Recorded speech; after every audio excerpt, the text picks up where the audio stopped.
France Maghreb 2. Voilà, pour ce zapping, ma chère Ouiem, qu'est-ce qui a retenu ton attention? Ah bah déjà l'intervention de monsieur Nicolas Sarkozy, Ouais. qui était clairement, comment dire, je trouve pas mes mots, qui était... je sais pas si on doit en rire ou on doit en pleurer, mais en tout cas moi ce qui m'a marqué, il y a plusieurs choses. D'abord, Nicolas Sarkozy estime, je vais revenir sur la question de la pénibilité. Ouais. Parce que moi je suis passée à côté de ça, je l'ai pas entendu. Il estime que la pénibilité ne pourrait être actée donc que pour des raisons médicales. Ça veut dire que selon lui, l'espérance de vie des ouvriers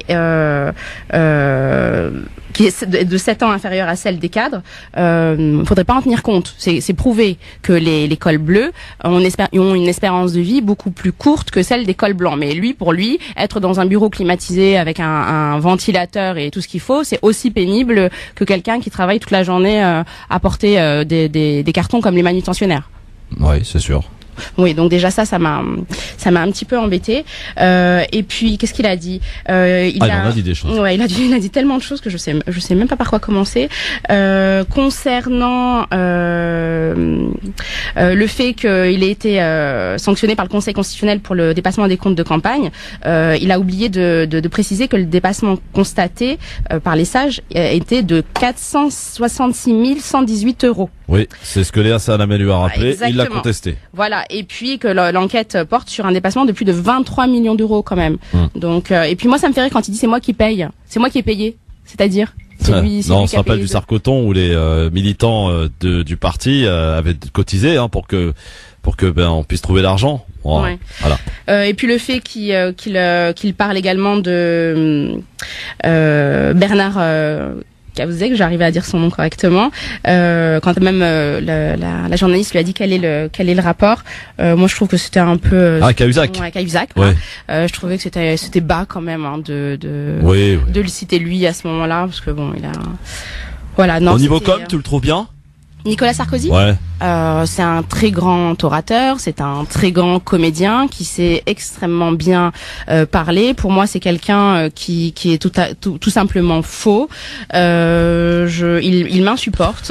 On en reparlera tout à l'heure justement avec justement la partie qui nous intéresse, celle de Mohamed Bajrafil. On attend toujours Maïssa Leroy qui est dans les bouchons dans un instant avec vous, chers amis auditeurs. Avec Ouiem Maghrebi avec nous aujourd'hui sur France Maghreb 2, psychologue, toujours. On ne change pas une équipe qui gagne. Et Maïssa Leroy, chargée formatrice en communication, qui elle est bloquée dans les bouchons. Ma chère Maïssa qui va pas tarder d'arriver, du moins on l'espère. Pour qu'on puisse évidemment discuter des différents sujets d'actualité. On fera un grand focus donc sur l'intervention de Mohamed Bajrafil dans l'émission de France 2 hier soir face à Nicolas Sarkozy. C'est vrai que les réactions sont un peu diverses par rapport à cette intervention, on va rien cacher. Voilà. Perso, j'attendais beaucoup plus de Mohamed, mais voilà, comme c'est quelqu'un de fort bien élevé, de très bien élevé, il faut savoir ne pas être forcément gentil avec les loups de temps en temps. Et donc j'ai considéré moi et avec pas mal d'amis aussi proches, c'est qu'il est tombé dans le piège dans lequel il fallait surtout pas tomber, celui de Nicolas Sarkozy, qui était donc de tourner le débat, enfin plutôt l'entretien à son avantage. Quoique les interventions pertinentes de Mohamed Bajrafil avec cette petite maladresse, mais on y reviendra tout à l'heure quand même avec vous, chers amis auditeurs, vous qui avez la possibilité aussi de vous exprimer sur les différents moyens. Je vous rappelle que sur la page Facebook on a mis un post là sur lequel vous pouvez réagir en instant T dans l'émission. On vous lira bien entendu tout à l'heure, Sophia s'en chargera. Et puis bien sûr vos appels en direct au 08 92 23 99 50 par mail lgf@francemaghreb2.fr, mais aussi sur le mobile répondeur 06 18 21 56 41 24 heures sur 24. C'est vous qui le dites et je vous propose de vous écouter.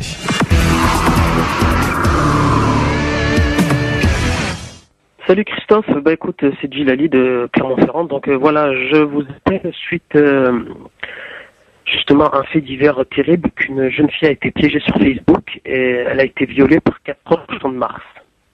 Donc déjà, je tiens à dire que cet acte est abominable et ignoble. Déjà, franchement, faut être fou pour faire ça. Après, regardez bien les internautes, comment ils se sont lâchés. On lui a donné rendez-vous au quartier Barbès. Donc qu'est-ce qu'ils ont pensé, excusez-moi, sur les réseaux sociaux, vous voyez encore les mêmes, toujours les mêmes, mais style, ils vont nous dire encore pas d'amalgame. Voilà, toujours en train de nous mettre tout sur le dos. Mais ces personnes-là oublient que combien de Français ou de types de personnes de profil européennes ont été accusés de viol. Il y en a des tonnes et des tonnes. Donc, il faut être réaliste un moment. Mais c'est toujours plus facile de critiquer les Maghrébins. C'est toujours plus facile de critiquer des fois des sujets qui ont rien à voir. On vous met les musulmans. C'est toujours plus simple de regarder les autres que de regarder soi-même. Ce qu'ils oublient, ces gens, c'est qu'il faudrait un peu qu'ils ouvrent les yeux, qu'ils arrêtent de faire la girouette. Voilà, d'un côté de chaque fois que, en gros, style, quand c'est des Maghrébins qui font des bêtises, c'est tous les mêmes, et quand c'est des Français ou des autres de type européen, c'est style-là, mais c'est une exception. Et pourtant, il y en a eu beaucoup, je le répète encore une fois, de personnes françaises, je dis bien françaises de souche, ou des personnes de type européenne qui ont commis des actes de viol. Donc en France, donc faut arrêter, ça commence à me saouler. Ce qui est malheureux dans ce pays, en France, c'est que les gens, malheureusement, c'est pour ça que nous, et ça retombe toujours sur nous, les Maghrébins ou les musulmans, c'est que, je vous donne un conseil, comportez-vous bien, parce que malheureusement, certains écervelés, ils vont généraliser, parce que quand ils voient un Maghrébin qui fait une bêtise, ils voient pas ce Maghrébin, mais ils voient tous les Maghrébins de toute la France et du monde entier. Voilà ce qui est malheureux. Mais nous, Maghrébins, moi je suis Maghrébin et je suis fier de l'être, one to three, vive l'Algérie, hein, c'est que, moi, je ne généralise pas, bien que je vois que tous les temps, je vois des prêtres qui sont accusés de pédophilie, bien que je vois tout le temps le père Barbarin qui a été protégé par je sais pas quoi, par une truc de loi, et qu'il n'était pas obligé de balancer les choses qu'il savait. Et il y en a beaucoup de ça. Est-ce que moi, je vais généraliser, je vais dire les prêtres, c'est tous les mêmes. Est-ce que moi, quand il y a un violeur ou un pédophile français, et il y en a, faut arrêter de se voiler la face, parce que ça commence à me saouler, les deux poids, deux mesures, est-ce que moi, je vais généraliser, je vais dire tous les Français, c'est les mêmes? Non. Eh ben maintenant, à cette bande d'imbéciles, des cervelets racistes, ouvrez vos yeux, regardez autour de vous, et réfléchissez par vous-même un peu. Réfléchissez par vous-même. C'est tout ce que j'avais à dire sur ce tchuss. Bonjour Christophe, salam alaikum tout le monde, Mohamed de Paris. J'appelle juste pour faire un petit bravo, big up à Mohamed Bajrafil par rapport à l'émission d'hier face à Sarkozy. Sarkozy, égal à lui-même, d'accord. Il utilise tous les éléments de langage pour tout simplement, voilà, pour se contredire par lui-même. En fait, Sarkozy, il faut juste lui laisser le temps de se contredire. Et voilà, parce que ça sert à rien de mener une politique anti-Sarkozy, parce que le temps fait le reste. Et quand il parle de Tariq Ramadan, c'est tout simplement parce qu'il avait guère d'autres arguments pour contrer Mohamed Bajrafil. Et Tariq Ramadan, je rajouterai, lui, il a au moins les moyens d'aller démonter les mensonges de Sarkozy, un après un. Et cette politique des Républicains, là, ils se sont tous donné un rôle. NKM, c'est soi-disant le kouffarisme. Nadine Morano, cette pauvre personne, voilà, c'est comme ça que je la nomme, elle s'occupe des hijab. Et puis les autres, c'est tout le reste, hein, Sarkozy, l'assimilation, puis j'en passe, voilà. De toute manière, ils se sont mis d'accord pour mener cette politique en masse, cette politique haineuse, fasciste, raciste. C'est même pas de l'islamophobie, et je pense qu'il faut arrêter d'utiliser ce terme parce qu'il n'est pas assez fort pour qualifier la situation, enfin en tout cas le sentiment actuel. Donc restons unis encore une fois, voilà, il y a les votes bientôt. C'est clair que les musulmans vont manger pendant des mois et des mois dans tous les sens. Donc voilà, il est clair que cette politique de diabolisation des musulmans en France, elle a été mise en place, encore une fois pièce par pièce, et je sais pas quand est-ce que ça va s'arrêter, mais en tout cas, le temps va faire le reste. Laissons juste le temps de s'occuper d'eux, nous restons unis, nous avons des droits, nous avons des devoirs, nous avons aussi des outils pour se défendre. Et Christophe, si tu me le permets, je voudrais juste finir. Regardez Jean-Marc Morandini. Lui, pendant 2 ans, tous les jours, à 10h du matin, quand il choisissait le terme des musulmans en France, il faisait un buzz, ce qui paraît au standard. Et puis, le voilà, maintenant, accusé de proxénétisme, etc., j'en passe. Vous connaissez l'histoire. Ce n'est que justice rendue. Jean-Marc Morandini, pour nous avoir insulté avec Philippe Tesson, il y a quelque temps, voilà. Lui qui était responsable d'antenne, il a laissé faire Philippe Tesson exprès pour insulter les musulmans de France, ouvertement, voilà, et puis il n'a pas été puni, Morandini. Par contre, le temps a fait le reste. Donc, comme on dit chez moi, Jean-Marc Morandini, Cheh Alik. Salut. Ciao.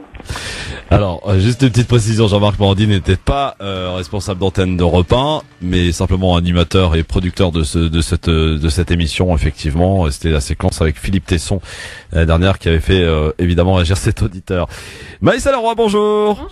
Comment ça va? Oui, ça va, ça va. Tu es une automobiliste convaincue parisienne? Ah là là, non, mais attends, je me suis tout tapé là. Le feu rouge, le camion déboueur. C'est bien, on sait que Maïssa s'arrête au feu rouge. Le déménageur, voilà. Oui, ça c'est déjà bien. Maïssa Leroy, donc c'était le mobile répondeur, le 06 18 21 56 41. Mesdames, est-ce qu'il y a un message par plus qu'un autre qui vous a interpellé? Alors moi c'est le premier parce que j'étais un peu dérangée par le fait dans le mal, il n'y a pas de nationalité, il n'y a pas d'origine, il n'y a pas de ces choses-là. On ne peut pas catégoriser en fonction d'un type de population ou de religion. Et c'est d'ailleurs ce qu'il défend, et il le défend finalement avec les armes que les autres qui le blessent. Il dit que voilà, on stigmatise pas, mais derrière lui, qu'on en a marre de stigmatiser et qu'il faut pointer le doigt sur justement les autres religions qui commettent des méfaits. Et là, c'est pas comme ça qu'on fait. Ouais. Oui, oui, je voulais moi aussi rebondir sur l'histoire de la jeune fille qui a été violée. Moi, contrairement à ce qu'a dit notre auditeur, je ne dirais pas que c'est que la communauté musulmane, donc les Arabes en général, devraient bien se comporter, parce que pour moi, ça ne changera rien. Je vais vous expliquer pourquoi ça ne changera rien.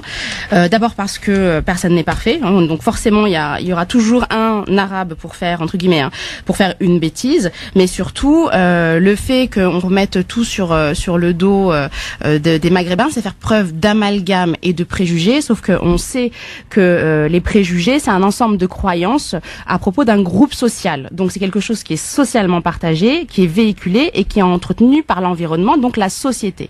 Quand on a des préjugés, on est prédisposé à réagir de façon défavorable. Donc quoi que vous fassiez, dès l'instant où vous ferez une petite erreur, on va de toute façon automatiquement vous cataloguer.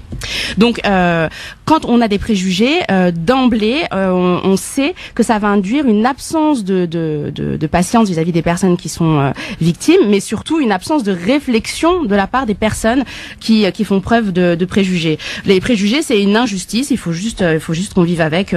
Moi, je trouve que c'est bien qu'il ait pu s'exprimer et qu'il ait pu dire son mal-être, mais de toute façon, ça ne change rien. C'est surtout son deux poids deux mesures qu'il a essayé de traduire au travers de son message. C'est deux poids deux mesures qu'on peut constater malheureusement quotidiennement dans les actualités. Pas plus tard qu'hier soir, on va décortiquer d'ailleurs tout à l'heure ensemble le passage de Mohamed Bajrafil que tu as regardé, Maïssa, je suppose. Voilà. Oui. Et encore une fois, le deux poids deux mesures a été observé dans cet entretien. On va s'arrêter. On va le réécouter si vous voulez, et puis essayer de le décortiquer cet entretien parce qu'il est intéressant. Donc tout à l'heure, je rappelle qu'on recevra aussi dans quelques minutes Mister France, ma chère Maïssa. Ah oui. Tu connais? Oui, j'ai entendu parler, oui. Voilà, c'est ça. Donc Mister France 2016, c'est un franco-marocain âgé de 23 ans qui sera avec nous dans un instant. Mais il est aussi boxeur. Alors là, c'est de famille d'ailleurs, puisque boxeur de père en fils et son frère. Et il a un message quand même assez intéressant, un message d'unité qu'il propose, et c'est ce qui nous a fait l'inviter d'ailleurs. Donc pour cette pluralité de nos origines, c'est ce qu'il dit en tout cas dans une richesse. Donc on va parler avec lui de tout cela donc dans un instant. Je rappelle aux auditeurs auditrices qui peuvent évidemment réagir via la page Facebook sur le Facebook de la radio France Maghreb 2, mais aussi en nous appelant 08 92 23 99 50 par le biais des mobiles répondeurs pour vos messages, et ce 24 heures sur 24, 06 18 21 56 41. C'est l'heure de l'avis tranché, c'est parti. 5, 4, 3, 2, 1, 0. Alors piétinez-moi, allez-y. L'avis tranché de ces dames aujourd'hui. Alors peut-être que comme ça vient d'arriver, on va laisser respirer tranquillement et s'installer. Qu'est-ce que t'en penses, William? Je te propose de commencer. Ok, ça marche. Alors, mon avis tranché d'aujourd'hui porte sur le marché du halal et a pour objectif de susciter une réflexion chez nos auditeurs. et puis je vais essayer d'avoir la prétention de dire tout haut ce que beaucoup pensent tout bas. Alors, avec le Ramadan qui est passé et la Eid el-Kébir il y a 5 jours, j'ai entendu beaucoup d'interrogations et même de l'exaspération chez certains musulmans face à ce ce que je considère comme une hypocrisie ambiante, à savoir, disons les choses clairement, on ne veut pas de l'arabe et de sa religion, mais on veut de son argent. Avec toutes les saveurs du Ramadan chez Carrefour, spécial Orient et goût d'Orient chez Intermarché, ou encore le mouton de l'Aïd chez Auchan, les grandes distributions se calent de plus en plus sur le calendrier égérien pour sortir leur enseigne des 1001 nuits. On accepte le musulman qui consomme à condition qu'il dépense, qu'il mange et qu'il se fasse discret. Moi, je veux bien me faire discrète, mais alors s'il vous plaît, arrêtez de mettre de la musique orientale, des loukoums et des Coran plein vos rayons chaque fois que c'est ma fête. Les musulmans de France sont ciblés, et je dis bien de France, c'est volontaire, hein, car c'est le pays qui se démarque le plus de ses voisins européens en proposant l'offre du halal, l'offre halal la plus importante et la plus diversifiée. Nous sommes ciblés à coups de logos et de marketing impitoyables. Il y a même maintenant, pour ceux qui ne savaient pas, le Halal Expo, un salon qui est dédié à ce marché.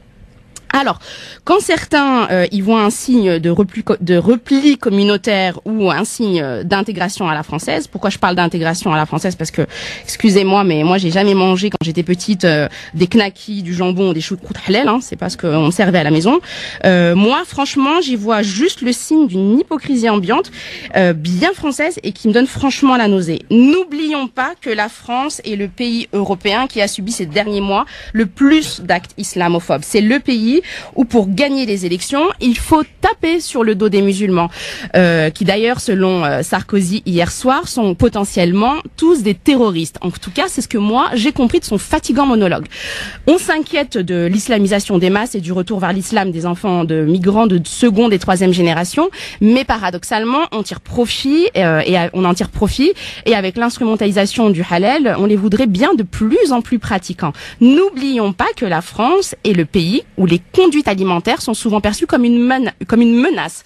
D'ailleurs, on valorise et on impose presque même implicitement ce qu'on appelle faussement, entre guillemets, la convivialité alimentaire. C'est-à-dire que l'on se doit de pouvoir tous manger la même chose, surtout si on veut prouver que l'on est bien intégré. Si je mange différemment à l'école, je suis probablement endoctrinée par mes parents. Si au travail, je ne grignote pas mon saucisson et ne bois pas mon verre de rouge, pour faire un petit clin d'œil amical et chaleureux à Mohamed Bejrafil, si je ne bois pas mon verre de rouge au pot de départ de Marine ou de Jean-Marie, je suis vue comme une extrémiste fanatique. Alors oui, c'est vrai, et quelle chance j'ai le droit de manger sans porc à la cantine. Mais si je vais en plus réclamer un repas végétarien, au comble de l'horreur, un repas halal, alors là je suis juste une paria. J'exagère? Je généralise?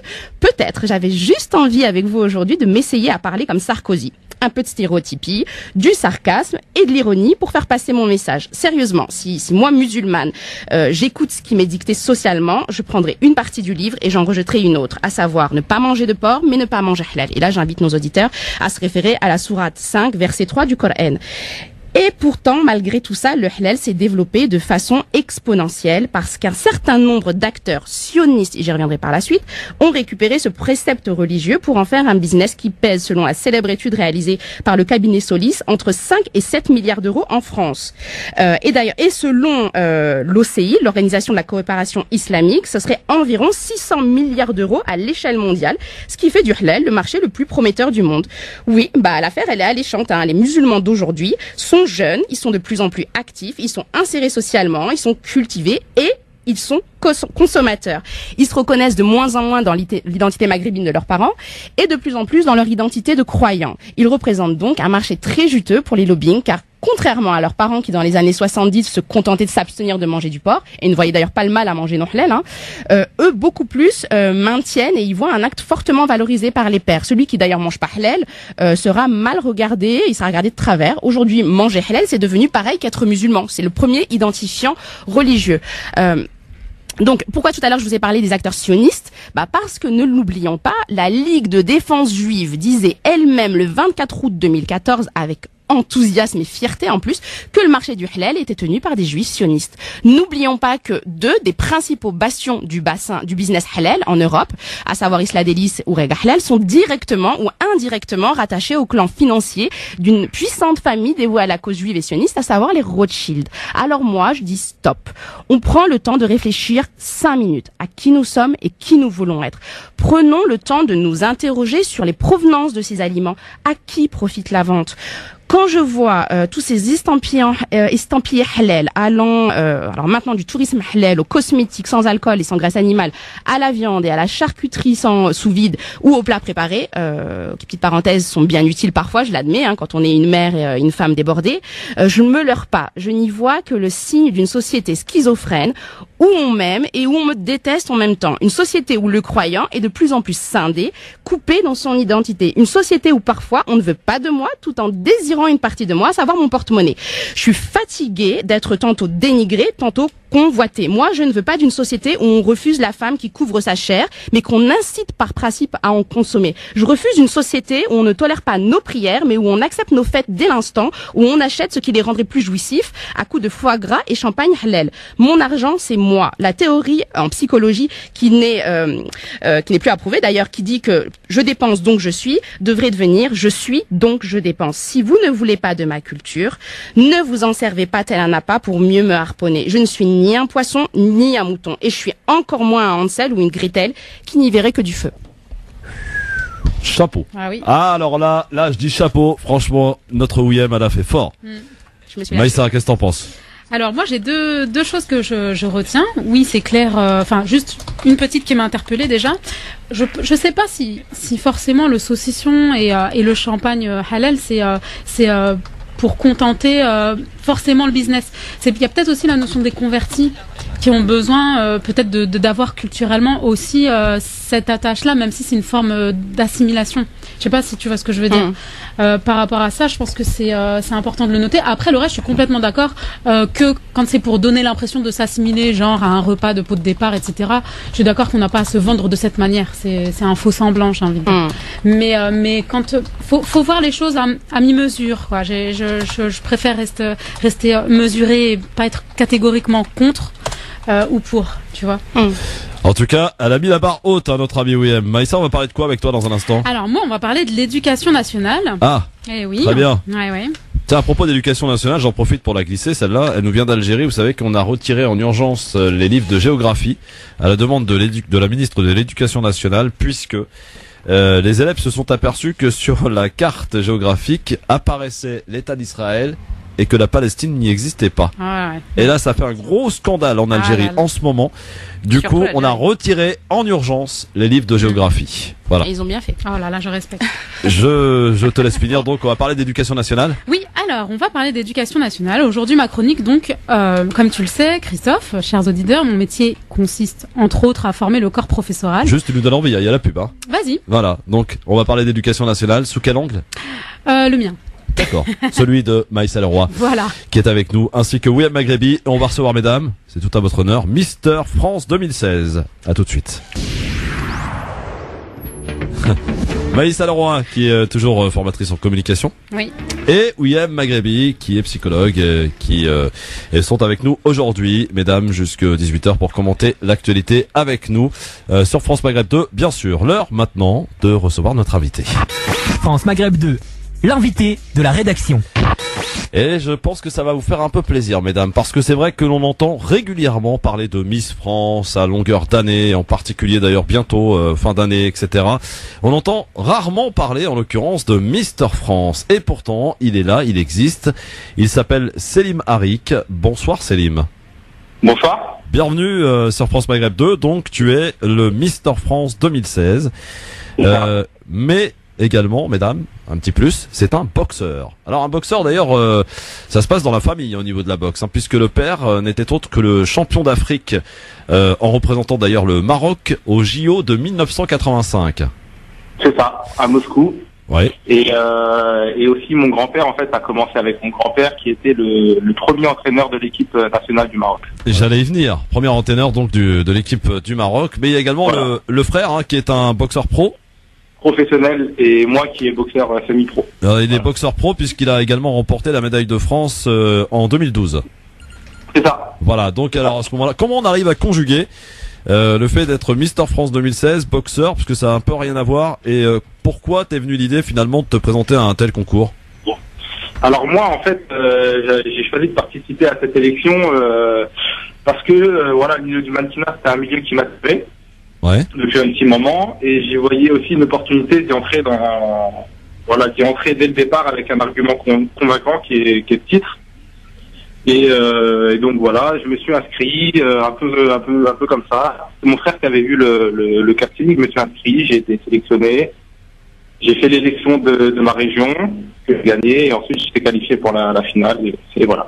Alors comment tu expliques que ce concours ne soit pas médiatisé? On préfère voir des belles filles à moitié nues plutôt que des hommes bien baraqués? Je sais pas, c'est vrai que c'est une bonne question, c'est une question aussi, c'est surtout médiatique, et des accords aussi avec des chaînes télé, et puis sans doute aussi, comme tu l'as dit, c'est plus facile à vendre, peut-être, je sais pas. Des femmes dénudées plutôt que des hommes, je sais pas. Alors, je précise que tu es franco-marocain et que tu es âgé de 23 ans. Mais au-delà d'être donc Mister France 2016, tu prônes surtout l'unité dans un rapport avec notamment en représentant donc notamment le Maroc, mais aussi la France. C'est un message d'unité que tu as envie de faire passer au travers de ce concours, au travers de cette finalité finalement. Le fait que tu sois Mister France 2016, c'est un moyen de faire passer un message. Ouais, moi c'était dès le départ, j'ai annoncé la couleur, voilà, que ce soit dans la région ou à l'élection à la finale. Moi c'était vraiment ma victoire, je la voyais comme un symbole. Ouais. Un symbole, voilà, moi je suis issu de la double culture, ma mère est française, je suis né en France et mon père est marocain. Et donc voilà, mon grand-père aussi est venu en France pour travailler. Donc voilà, je suis issu de la double culture et voilà, c'était aussi faire passer un message dans une période un peu sombre. D'ailleurs, tu dis toi-même que la France pour toi d'aujourd'hui, c'est la pluralité de nos origines et c'est une richesse. Voilà, c'est ça. Moi, c'était vraiment montrer à la France dans sa globalité, voilà, qu'on peut s'appeler Céline Maric, avoir une mère qui s'appelle Catherine, un père qui s'appelle Abdel, être né en France et prétendre à représenter la France de la même manière qu'un Nicolas ou un Jérémy. C'était vraiment lancer un message. Voilà, tous les extrêmes du moment qui sont en train de nous diviser, que ce soit politique ou religieux, Qu'est-ce que tu espères pour la suite? Est-ce que compte t'apporter finalement le fait que tu sois Mister France 2016, comptes-tu en faire après? Moi je comptais vraiment dans un premier temps m'ouvrir quelque part dans le milieu du mannequinat. Et donc ça aboutit, hein, parce qu'aujourd'hui je suis quand même l'égérie d'une marque de montres. J'ai fait une campagne publicitaire pour un couturier italien. Ouais. Donc voilà, là j'ai les salons du mariage qui arrivent au mois d'octobre et novembre. D'accord. Donc oui, j'ai quelques débouchés. Après c'est un milieu très difficile, il faut démarcher sans cesse. Voilà, c'est pas un milieu facile, mais voilà, c'est ce que je souhaitais et aujourd'hui ça avance tout doucement, donc voilà. Une petite question qui n'a rien à voir, qui pourrait peut-être intéresser des futures demoiselles en tout cas. Est-ce que tu es un cœur à prendre, mon cher ami Selim? Non, je suis pas un cœur à prendre. Bon, très bien. Au moins, le décor est planté. Est-ce que William et Maïssa, donc qui sont les femmes, parce que je suis entouré de femmes aujourd'hui, ont des questions à poser à Mister France 2016? Alors moi, j'aimerais bien. En fait, je comprends pas pourquoi passer par le mannequinat pour montrer finalement ce pluralisme dans la culture. Pourquoi pas par la boxe, puisqu'il y a déjà un pied dedans. Il y a la boxe. J'ai un pied dedans. C'est ce que je continue à faire aussi. Après, vous voyez, moi la boxe, ça fait 15 ans que j'en fais. Ça fait 15 ans que je me bats. Pour arriver à un niveau, ne serait-ce qu'être champion de France, c'est très difficile. Le mannequinat, le concours Mister France, c'est quand même un concours symbolique et voilà, c'est un concours national. Et voilà, ça m'a pris 6 mois pour être Mister France. Donc c'est fait beaucoup plus simple. D'accord. Oui. Donc, et le mannequinat est un milieu qui m'attirait. Et j'y ai vu aussi une opportunité d'allier les deux, le message et j'aurais très bien pu faire abstraction du message. Et voilà, je pense que ça m'aurait d'ailleurs ouvert beaucoup plus de portes. donc voilà. Moi, je voulais simplement rappeler qu'on a déjà une Miss France, une femme pour le coup, issue de la double culture, puisque Nora Ben-Green, donc Miss Rhône-Alpes 2015, elle aussi était une Miss France musulmane. Moi, par contre, aucun. Elle a été Miss France. Elle a participé, oui. Elle a pas gagné. Non, il me semble pas. Non, elle a pas gagné, non. Moi, ma question, mais lui, il a gagné. Lui, il a gagné, moi, ma voilà. question, qui peut intéresser peut-être des auditeurs, c'est concrètement, combien on gagne financièrement quand on est Mister. Est-ce qu'on est payé d'abord? Qu'est-ce qu'on gagne? Non. Comment ça, non? On ne vient pas, moi, mon but, c'était pas, de Mister France pour être payé par Mister France. C'était de m'ouvrir des portes, des projets professionnels aussi à aboutir. Ouais, mais en soi, Mister France ne me verse pas de salaire à proprement parler, quoi. C'est bien dommage quand on sait que Miss France voyage, diadème et autres cadeaux. C'est deux poids deux mesures. Ça n'a rien à voir avec Miss France. Tout est une question aussi de médiatisation. Qui dit médiatisation dit partenaire, etc., etc. Et les moyens sont pas du tout les mêmes. Et les contraintes ne sont pas les mêmes. Je pense qu'aujourd'hui, si je serais Miss France, je suis pas sûr que je pourrais vous parler. Ah bon? Vous croyez? Ça faut le savoir. Ça faut le savoir. C'est mal de nous connaître. Mister France, tu combats en quelle catégorie en boxe? En poids lourd, en moins de 91 kilos. Très bien. Donc ça nous donne un peu une idée de la bête, quoi. C'est ça. Voilà. Merci beaucoup en tout cas, Céline Maric, d'avoir répondu à nos questions et de t'être présenté à nous et à nos auditeurs. Donc allez voir sur Google, là, Google Images en l'occurrence, les photos. Céline Maric. Sur les réseaux sociaux, Céline Maric. Ouais. SELIM-ARIK. Sur Facebook, sur Twitter, Instagram, etc. Voilà. Il est là, il est présent, Mister France 2016, donc Céline Maric. Merci beaucoup, à très vite. Je vous remercie. Au revoir. Et allez, à bientôt. Bonne chance pour la suite. Merci beaucoup. Voilà, messieurs, mesdames, donc Céline Maric, Mister France 2016, donc était avec nous. Alors, on va enchaîner à présent, si vous le voulez bien, avec l'avis tranché. Après celui de Wiem, je vous propose maintenant sur France Maghreb 2 d'écouter l'avis tranché de Maïssa Leroy. Je peux y aller? Ah oui, tu peux y aller, ouais. Je t'ai donné le top départ, là. Ok. Alors, donc, comme je te disais tout à l'heure, avant la publicité, mon métier consiste, entre autres, à former le corps professoral. Et chaque fois qu'un ministre pointe son épée de Lego sur le système éducatif pour nous planter de lois et de réformes, eh bien, j'ai mal. J'ai mal à mon école. D'ailleurs, j'ai sous la main un sujet de rédaction significatif qui date des années 50. Quel lien peut-on faire entre esprit d'initiative et progrès technique? Pas mal, n'est-ce pas, pour des élèves de 6e? Oui, 6e. Voilà, on peut commencer à flipper quand on imagine aujourd'hui le nombre de terminales qui auraient du mal à y répondre. Mais alors pourquoi ça ne fonctionne plus? On entend autant que nous l'avons dit, j'ai pas envie d'aller à l'école, j'ai trop de devoirs, j'ai peur. Pourquoi cette notion de panique et de torture plane-t-elle autour de l'apprentissage? Alors que selon de récentes études en neurosciences, le sentiment de l'amour permet une plasticité neuronale hors du commun. Ça veut dire que lorsque vous aimez un sujet, votre activité cérébrale est en ébullition. Elle prend du plaisir à comprendre, rechercher, apprendre sur la discipline dont vous êtes amoureux. L'école a omis quelque chose de la plus haute importance. Le mode d'apprentissage de l'enfant est le jeu. Le cerveau ne fait pas la différence entre jouer et apprendre. Canon, hein? Sauf que l'école n'a pas tout à fait compris. Bref, quand nous étions enfants, apprendre était un jeu d'enfant.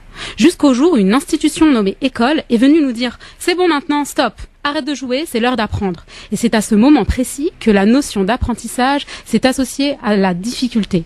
Et que cette notion a été ancrée par toutes ces réformes plus aliénantes que plaisantes. Personnellement, dans mon enfance, j'ai été capable de prouesses, apprendre par cœur et très vite, juste parce qu'on a réussi à me faire aimer ce que j'apprenais. Tiens d'ailleurs, on dit bien apprendre par cœur. Oui, par le cœur. On est censé y mettre de l'amour. Combien d'entre vous se rappellent de son meilleur professeur, celui qui lui a donné l'amour d'une matière, grâce à sa manière de la transmettre, bien plus qu'à la richesse de son contenu? Prenons aussi la définition du terme enseigner. Transmettre des connaissances. Est-ce réellement appliqué aujourd'hui? Que s'est-il passé? À l'ère où le système scolaire est complètement dépassé par des lois bancales et en marge de ce qu'est réellement la transmission. À l'ère où les progrès neuroscientifiques ont prouvé la pluralité des intelligences et leur importance dans tous les domaines. À l'ère où la connaissance se propage tellement vite qu'elle grandit de façon fulgurante. À l'ère où de grandes écoles comme Harvard pensent à faire passer des tests d'entrée à travers des jeux vidéo, car le jeu est la façon la plus efficace de mesurer la vivacité d'esprit. Eh bien, le système éducatif français a commis une grave erreur. Il a omis d'évoluer avec son temps. Qu'elle arrête d'adapter les élèves à l'école et qu'elle adapte l'école à notre société. Pas cette société qui prône la télé-réalité comme miroir de la jeunesse, mais plutôt celle du génie qui sommeille en chacun d'entre nous. Alors, s'il vous plaît, éduquons l'éducation nationale. Maïssa Leroy, oui j'en éternue quasiment parce que vraiment voilà c'est très bon, très fort comme d'habitude évidemment. Alors William, je la rejoins totalement sur le fait que il a été clairement prouvé au niveau cognitif que la mémoire de travail elle est intrinsèquement liée aux affects et au plaisir. Donc on va effectivement plus facilement retenir ce qu'on aime. Donc il serait bien que les parents se souviennent de ça. Les parents qui nous écoutent. Eh ben dites donc, c'est quand même une team sacrément number one qu'on a ici sur France Maghreb 2. Merci d'être avec nous. Alors maintenant, on va, si vous le voulez bien, ensemble parler de ce qui s'est passé hier soir. Vous étiez peut-être un certain nombre à regarder l'émission de Nicolas Sarkozy et en particulier un passage qui nous intéresse tout particulièrement, car il s'agit de l'imam de la mosquée de Ivry, mais également présentateur, animateur de l'émission Parler Islam sur France Maghreb 2, et c'est un honneur que le passage de Mohamed Bajrafil, qui n'est plus à présenter et qui est comorien d'ailleurs. Nicolas Sarkozy lui a fait rappeler à la fin de cet entretien. Alors ce que je vous propose de faire, on va faire simple, c'est un peu novateur en matière de radio, mais c'est pas grave, on va essayer avec vous, chers amis auditeurs, et avec William et avec Maïssa qui sont là. On va se réécouter donc cet entretien qui a duré à peu près 6 minutes, 7 minutes. Alors on va pas l'écouter dans l'intégralité totalement, ça n'aurait pas beaucoup d'intérêt. On va l'écouter petite partie par partie, histoire de comme ça réécouter et peut-être à froid d'analyser différemment de ce que l'on a pu peut-être ressentir hier soir. Avec un homme à côté de moi qui se sent un peu stigmatisé par vos discours. On va en parler. Je vous présente Mohamed Bajrafil. Mohamed Bajrafil est un imam. Vous êtes l'imam de la mosquée d'Ivry-sur-Seine en banlieue parisienne. Vous êtes par ailleurs enseignant, je crois, c'est ça.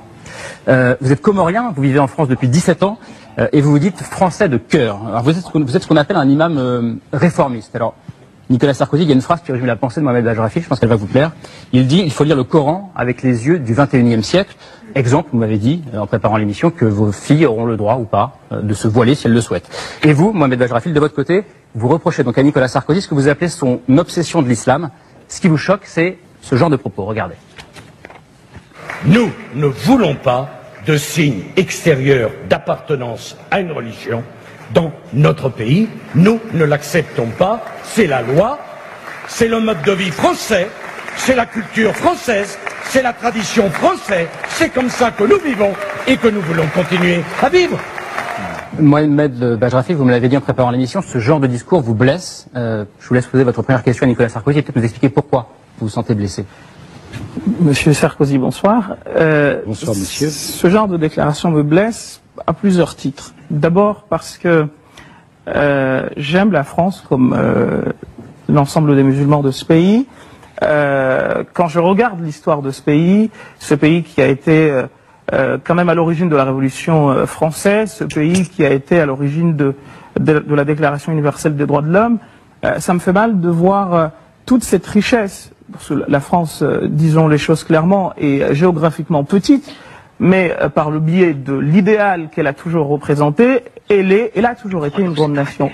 Et quand je vois aujourd'hui cette France être réduite par certains à un verre de pinard et à un bout de saucisson, ça me fait mal. Et c'est la raison pour laquelle ce genre de déclaration m'embête. Ce genre de déclaration me blesse également et blesse beaucoup de musulmans parce que les musulmans sont dans ce pays, sont les enfants de ce pays, comme le reste de leurs concitoyens de confessions diverses et variées ou sans confession. Ils sont militaires, ils sont enseignants, ils sont médecins, ils défendent ce pays sur tous les fronts.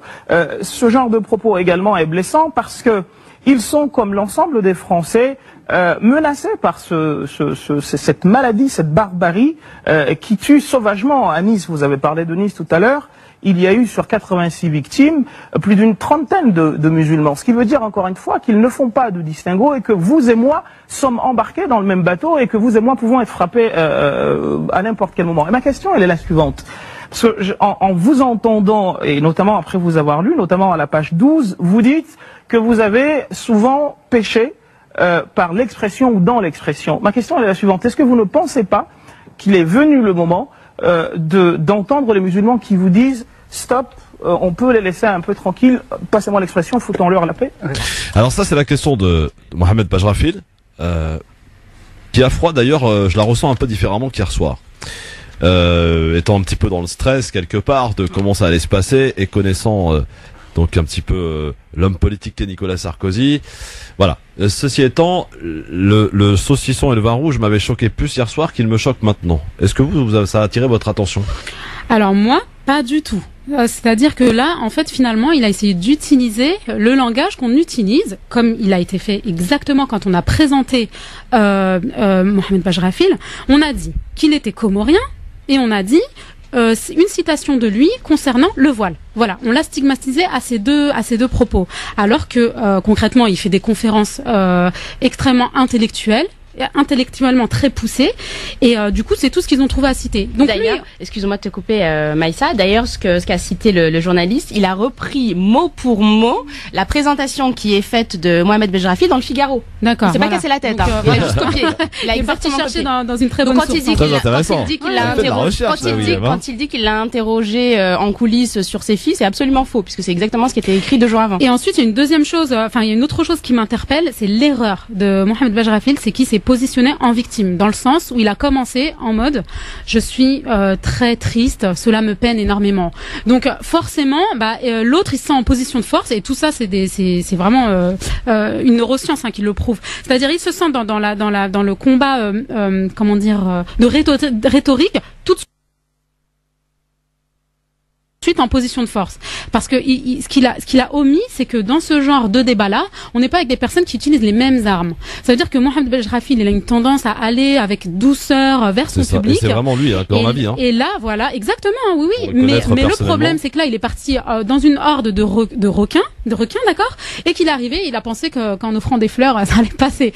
Alors que vraiment, non, ça a été une grosse erreur. Il aurait dû parler leur langage finalement. Et ça tombe bien que tu dises ça parce que effectivement, ce position, peut-être pas le mot victime, peut-être pas, mais en posant, j'allais dire, son ressenti, mais aussi celui de ceux qui connaissent et qui le rencontrent à longueur de semaine. Lui, ils sont pas bienveillants, Christophe. Oui, du coup, ils l'ont vu comme ça, tu vois. Et c'est vraiment pour le coup, c'est vrai qu'on peut être surpris en disant mais pourquoi il n'a pas été plus insistant, etc. Bon, on va y venir tout à l'heure. Alors, il y a eu la question donc de Mohamed Bajrafil, et là, on a senti une agressivité dans la réponse, la première partie de la réponse. Écoutez. J'ai toujours pas compris ce qui vous avait blessé dans ce que j'ai dit. C'est plutôt moi qui devrais être blessé de ce que vous dites. Vous faites un amalgame, monsieur. Non. Pardon. Est-ce que vous avez le sentiment de réduire la France à un verre de pinard et à du saucisson? Parce que je reprends la question de votre expression, je ne sais pas d'où vous la trouvez, sur le verre de pinard, c'est pas mon vocabulaire. Et sur le saucisson, c'est une expression réductrice et caricaturale qui est assez insultante. Je n'ai pas vu que c'était vous. Parfait, mais comme vous vous adressez à moi, j'aurais pu le prendre. Dans votre livre, vous avez donné l'exemple d'une mère. Ce n'est pas mon expression, et je vous remercie de le noter. Alors, on s'arrête là parce que c'est important. Donc là, Nicolas Sarkozy, c'est très bien qu'il n'a pas visé Mohamed Bajrafil quand il parle du vin rouge et du saucisson, même si moi je considère que c'est maladroit. Il sait très bien que ça lui était pas destiné, mais que c'était un espèce de ressenti de ce que l'on pouvait entendre à travers les différents discours politiques. Ce qu'il a fait Nicolas Sarkozy, c'est il a essayé de récupérer en accusant Bajrafil d'avoir nommément cité Sarkozy, ce qui n'a pas été le cas, à propos de ce qu'est le pinard et le saucisson. Vous avez senti un peu l'agressivité? Il s'est réapproprié ses paroles et il les a retournées contre lui, ce qui est le principe au niveau de la communication des manipulateurs. Je le dis haut et fort, pour moi, Nicolas Sarkozy n'est rien d'autre qu'un pervers narcissique. narcissique. Il est extrêmement fort au niveau de la communication. Il faut admettre que c'est un orateur. Il est habitué aux joutes verbales et au décentrement de sujets. C'est un comédien que effectivement Mohamed Bajrafil ne maîtrise peut-être pas forcément ce genre d'outils. On va voir ce qu'en pense Najed qui est avec nous au téléphone. Bonsoir, elle nous appelle de Rony-sous-Bois. Bonsoir Najed. Bonsoir, je vous appelais un peu pour réagir à tout ce que j'ai entendu et puis à l'intervention de M. Mohamed Bajrafil que j'ai regardé attentivement hier. Alors qu'en avez-vous pensé? Quel est votre ressenti? Même si on est en train de réécouter et de l'analyser. Parce que je ne sais pas s'il y a vraiment beaucoup d'imams ou même de personnes qui représentent une communauté, enfin une partie de la communauté, parce que nous notre problème c'est d'être représentés justement. Je ne sais pas s'il y a beaucoup de personnes parmi nous qui auraient pu se frotter comme ça à Nicolas Sarkozy, comme disait l'intervenante précédente, c'est quand même un orateur, voilà, que ça l'a conduit jusqu'à la présidence de la République, donc c'est pas pour rien. Donc déjà, je voudrais saluer son courage, et en plus, le format de l'émission fait qu'il a eu un temps d'intervention très court. Comme vous disiez, c'est quelqu'un qui est assez posé, qui aime développer ses arguments dans le calme, et c'est pas évident d'intervenir sur un format où vous savez que vous avez 2 minutes et qu'il faut sortir des formules un peu choc en face de quelqu'un comme ça. Déjà, moi je salue son courage. Et j'étais assez contente de le voir parce que il arrive aussi souvent que certains médias nous sortent des imams, alors je ne vise personne, hein, qui sont pas du tout représentatifs, qui savent pas formuler une phrase dans un français correct, qui ne savent pas argumenter, et on nous les met à la télé, on nous les présente, on nous dit voilà, il y a un tel qui est de telle mosquée, de tel endroit, de telle assos, de tel, enfin peu importe, et il va parler pour les musulmans. Donc je suis assez contente déjà qu'on soit tourné vers Monsieur Bajrafil, parce que je pense que déjà c'est un porte-parole de qualité. Et puis je salue son courage parce que bon, en face c'est quand même Nicolas Sarkozy, donc comme disait l'intervenante précédente, bah voilà, c'est quand même un orateur. Merci Najed, restez avec nous, raccrochez, mais écoutez la radio parce qu'on va continuer d'analyser ce que je voulais faire parce que c'est vrai. Juste avec le recul, juste une petite chose pour dire que malheureusement, enfin ça va peut-être venir avec le temps, les musulmans, on n'est pas à l'aise avec ce genre d'exercice malheureusement. Ah bah pour le coup, Mohamed Bajrafil ne l'est pas. Voilà quoi. Ouais. On n'est pas à l'aise avec ce genre d'exercice, on n'est pas à l'aise avec les médias, on nous aide pas du tout. Au contraire, on nous enfonce. C'est comme la formule là du vin rouge et du saucisson. Bah, c'est tellement facile de sauter là-dessus. Enfin voilà. Ouais, on nous aide pas et on n'est pas à l'aise avec ça et c'est bien dommage. Et aux générations qui arrivent, à travailler là-dessus, à travailler sur la communication, à obtenir des postes dans les médias et à bosser là-dessus. Merci Najed. En tout cas, reste avec nous parce qu'on va continuer. C'est intéressant en tout cas d'avoir aussi votre ressenti. Et je m'aperçois finalement que ce petit exercice que je vous propose aujourd'hui est intéressant parce que franchement le ressenti n'est pas le même qu'hier soir. En tout cas en ce qui me concerne, je sais pas si c'est pareil pour vous. On va continuer dans la réponse de Nicolas Sarkozy dans un instant, qui est devenu un peu plus agressive et il s'est transformé en une espèce de professeur qui donne des cours à un élève. C'est ce que j'ai ressenti, hein. On va voir si c'est le cas encore aujourd'hui. Tout de suite. Évidemment, avec Maïssa Leroy, chargée en formatrice en communication, et avec William Maghrebi, qui est donc psychologue. Alors on parlait juste avant, et on va continuer d'ailleurs de le faire, d'analyser un petit peu cet échange qui a eu lieu donc hier soir sur France 2 entre Nicolas Sarkozy et Mohamed Bajrafil. Quelqu'un qui était, qu'on connaît bien évidemment sur France Maghreb 2, puisqu'il fait partie de la team du Grand Forum. Yasser Malek, bonsoir. Bonsoir à tous. Bonsoir Yasser, alors bonsoir. Tu étais aux côtés de Mohamed Bajrafil parce que tu étais un des rares à l'accompagner sur le plateau télévisé, à l'accompagner, donc tu souhaitais peut-être apporter des petites nuances et surtout nous raconter un petit peu ce qui s'était passé dans les coulisses, c'est important aussi de le savoir. Tout à fait, alors déjà je partage une partie de ce qui a été dit tout à l'heure, c'est-à-dire que le format ne convenait pas à un universitaire qui a l'habitude justement de développer au maximum les idées, ne pas rester juste sur un point. Donc par rapport à ça, c'est sûr que l'exercice était très compliqué, surtout face à Sarkozy. Mais effectivement, on peut, d'un avis extérieur, se dire c'est dommage, on aurait préféré que. Alors moi, j'aimerais apporter une petite juste nuance à ce niveau-là, avant de vous dire ce qui se passe un petit peu, ce qui s'est passé un peu hors antenne, donc en coulisses. C'est que il ne faut pas confondre deux choses. Enfin, une chose surtout qui est importante. Beaucoup de musulmans ont attendu l'intervention de Mohamed parce que justement ils savent que c'est quelqu'un qui parle bien, qui maîtrise bien son sujet et ont espéré en lui, entre guillemets, le Messie qui allait casser Sarkozy et qu'il était venu pour le bâcher. Un petit peu comme Tariq Ramadan faisait quand d'ailleurs lui-même dit les gens m'applaudissent parce qu'ils me disent tiens tu l'as bien bâché elle, tiens tu l'as bien bâché lui. Mais Mohamed n'était pas parti pour ça. et c'était délibéré. Le but n'était pas de casser Nicolas Sarkozy et de faire, entre guillemets, plaisir à tous ces musulmans frustrés d'être attaqués tous les jours. Et c'est pas péjoratif ce que je dis, mais on sait que aujourd'hui on a envie d'être soulagé en se disant tiens, ils nous ont fait mal, tiens, maintenant c'est vous qui avez mal. Mais ce type de réflexion, de raisonnement, ne nous mènera à rien si on veut nous apaiser les choses et vivre correctement ensemble sur des décennies et des décennies. Donc ça c'est la première chose. Ouais. Je reviens juste sur un truc que j'ai lu. Non, les invités, comme j'ai pu le constater, n'ont pas été choisis. Donc on a choisi délibérément Mohamed Bajrafil pour qu'il se fasse casser parce qu'on sait que il ne réussira pas à. C'est complètement faux, ça ne se passe pas comme ça. Donc évitons de dire des bêtises s'il vous plaît. Ensuite, je vais vous dire ce qu'il s'est dit hors antenne, donc avec la très intéressant. France Télé, avec Monsieur Pujadas, avec Karim d'ailleurs qui est à côté de lui, et comment il s'appelle, et Michel Field, donc directeur des programmes. Ouais. Derrière, ils ont tous dit la même chose. Monsieur Sarkozy a fait du Sarkozy, c'est-à-dire il est venu, il n'a répondu à quasiment aucune question. C'est vrai. Il n'a fait que parler à son électorat. C'est-à-dire que peu importe ce que Mohamed Bajrafil, d'ailleurs les autres auraient pu dire, le but n'était pas de la répondre. Et c'est ce qu'il a fait pendant toute l'émission si vous regardez bien. Donc ça, c'est une chose importante à noter. La deuxième chose, c'est que même avant l'émission, c'est attention, il va faire ceci, il va faire ça, il va essayer d'eux, et ils l'ont répété à tout le monde, à tous les invités qui étaient là, c'était on sait qu'il va le faire. Mais lorsque la caméra tourne, là, d'ailleurs les présentateurs ont changé de visage. C'est-à-dire, ils étaient gentils, mis à part un peu Léa Salamé, qui a été un petit peu incisive, mais moins que d'habitude, je trouve. Tous les autres ont été polis, gentils. Et finalement, on s'aperçoit qu'on pense quelque chose de quelqu'un, mais sur le fait, les élections arrivent, et s'il passe, comme il est là en train de revenir sur Juppé, et ça c'est mon analyse, on essaie quand même de faire attention à ce qu'on dit. Voilà ce que je voulais apporter comme précision. Si vous avez des questions, n'hésitez pas. On ne sait jamais. Yasser a tout à fait raison. Je suis tout à fait d'accord avec lui. À savoir que Nicolas Sarkozy n'a aucun sens de l'écoute. Il n'a pas arrêté de répondre à côté de ce que lui disait Mohamed Bajrafil. Pour moi, c'est pour ça que je dis toujours d'ailleurs qu'il me paraît complètement autiste. Voilà. Donc je suis tout à fait d'accord avec lui, effectivement. Toi, tu feras pas partie du prochain cabinet ministériel si tu souhaites. Eh ben, c'est pas grave. Hein, William. Mais en même temps, ils ont appris toute leur vie, enfin pendant tout leur processus dans le monde politique, à parler de cette façon-là, c'est-à-dire à mentir, à ne pas répondre aux questions, à faire de grandes mascarades spectaculaires pour impressionner la galerie à leur manière.